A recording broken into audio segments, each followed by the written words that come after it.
বৃহস্পতিবার বাজার দেখে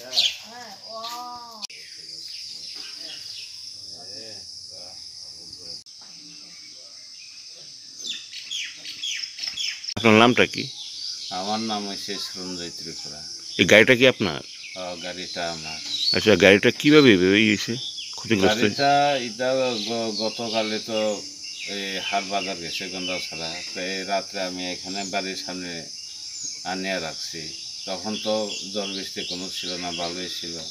রাত 11টা 20 নাগাদ হঠাৎ করে এসে জল বৃষ্টি একবারে ওয়াল ভাঙ্গা, একবারে এখন দেখানো অবস্থা সব শেষ করে গাড়ির অবস্থা। গাড়ি তো ক্ষতিগ্রস্ত হয়েছে। গাড়ি ক্ষতিগ্রস্ত বলতে একদম গাড়িতে এখন কিচ্ছু নেই, সব টাকা ব্রাশ এসে করে যেখানে অবস্থা উপরে মানে ওয়ালে ডাকনা দিয়ে রাখছে একবারে, মানে চোরমার ভাঙ্গে, এখানে কোনো কিছুই নেই আর, শেষ একদম এরকম আর কি অবস্থাটা। আপনি এই পাড়াতেই থাকেন না? হ্যাঁ, আমি এখানে ভাড়া থাকি। পাড়াটার নাম কি? পাড়াটার নাম হচ্ছে সাহাপাড়া, দুর্গাপুর, গন্ডাছড়া।